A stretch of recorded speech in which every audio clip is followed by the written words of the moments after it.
Стаси е момиче от поколението на 20 годишните. На онези, които вече са пораснали достатъчно и са видели достатъчно, за да знаят какво да искат. Учили се достатъчно, за да знаят как да го постигнат. И не са обременени достатъчно, за да таят скептицизма, че няма да стане. Смятам, че всеки един човек със своя личен опит и със своя личен пример може да спомогне да живеем в една по-добра и по-красива България.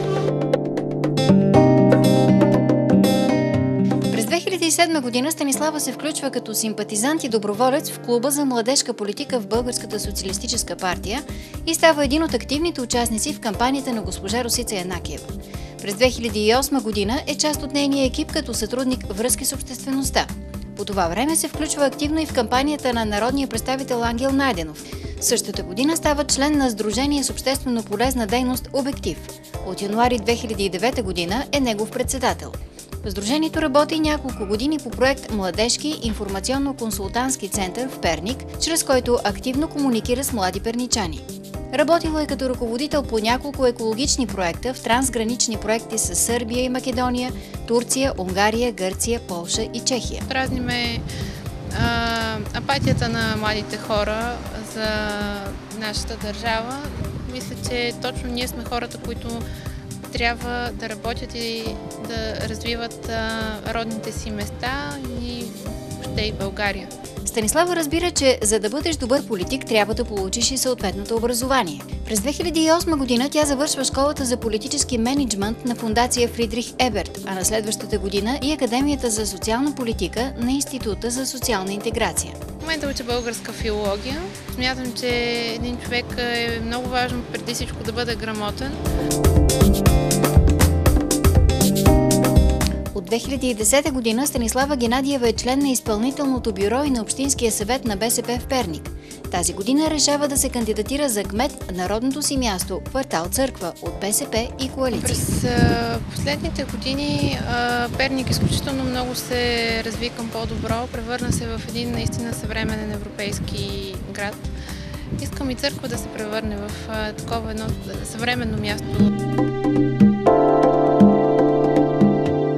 В предизборната си програма Станислава Генадиева си поставя амбициозни, но реалистични цели. Има конкретни планове и варианти за тяхното реализиране. А основното, на което смята да заложи в бъдещата си работа, е обединяването на хората, живеещи в кметство Църква, в една съвместна дейност за благоустрояването на населеното място.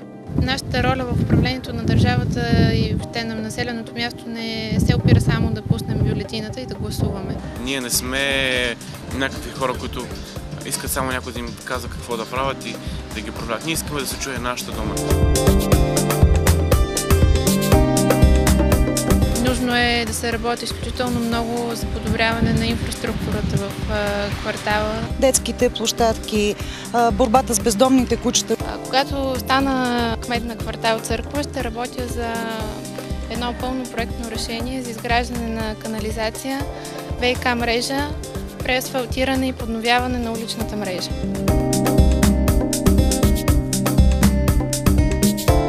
Мръсотията, грубо казано, но точно така. Жителите на квартал Църква имат право да им е чисто.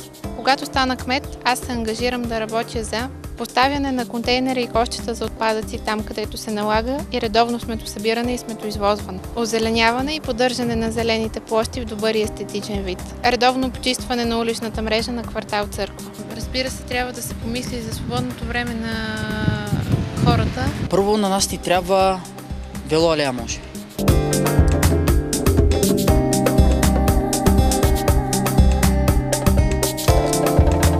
Единственото място за спорт в квартала е заключено и недостъпно за младите хора.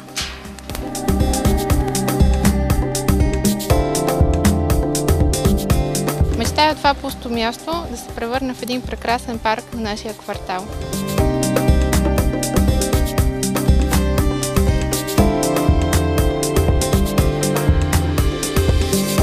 Това място може да стане една прекрасна зона за отдих, паркова зона. Би могло да се направи една лятна сцена дори с различни пейки, алеи, градини. В процеса на работа се роди една идея за създаване на парк в квартал Църква. Мястото, което ви предлагам да бъде, е двора на старото училище. С решение на Общински съвет и разбира се на експертния съвет на Община Перник, този терен е преотреден за парки и това е една чудесна идея, за която и аз самата заставам. Децата и младите хора в квартал Църква имат право на образование, достъпен спорт и места за развлечения, където да прекарват свободното си време.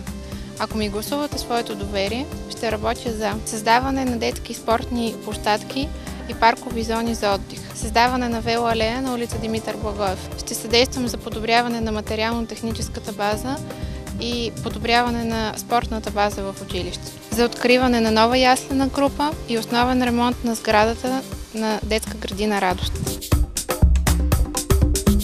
Време е наистина квартал Църква да се превърне от удобна спалня, за каквато използват в момента жителите, в едно наистина уютно и приятно място за живот. Била съм в много европейски градове, почерпила съм опита и от тамошното управление, ако щете дори, от нещата, които са реализирани и направени.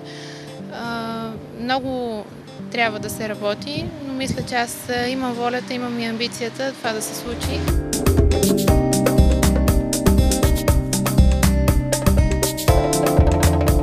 Уважаеми господин президент, искам да ви поздравя за последователната политика, която водихте през последните 4 години за младите хора. Преди 2 години безработицата беше 6%. В момента официалната статистика за младежката безработица е 19%.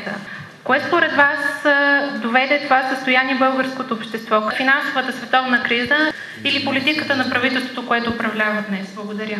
На Станислава, голям проблем е неглижирането от сегашното правителство на темата за образованието и науката. Това означава само едно, че дистанцията между нас и Европа няма да се скъси. Тя ще се увеличи. Когато в началото обявих своята кандидатура, от тогава насам се срещнах с изключително много познати, дори непознати, с хора, с които всеки ден се срещам в магазина, в кафето, в местното кафене и които казват, че биха гласували доверието си, биха ме подкрепили, защото виждат някаква надежда, че наистина нещо ще се направи за квартала. Ние като млади хора трябва да подкрепим една кандидатура за кмет на населено място от младата среда. Светът се управлява от млади хора. Като, например, създателят на социалната мрежа Facebook и търсачката Google. Аз винаги съм защитавал тезата, че трябва да се гласува високо доверие на младите хора. Тя в процеса на обучение оформи много хубави качества, като трудолюбие, критичност, постоянство, въображение и, разбира се, логика. Не мога да не я подчертая като нейн бивш учител по математика. Държа да отбележа, че съм от многото млади хора, които са пасивни в отношение на политическата си дейност, просто защото не виждат бъдеще в кандидата. В случая аз мисля да гласувам за Стаси, защото според мен тя е един изключително интелигентен, млад, възпитан, ерудиран и целеустремен човек. Може би очаквате да кажа гласувайте за Стаси, защото няма да го направя.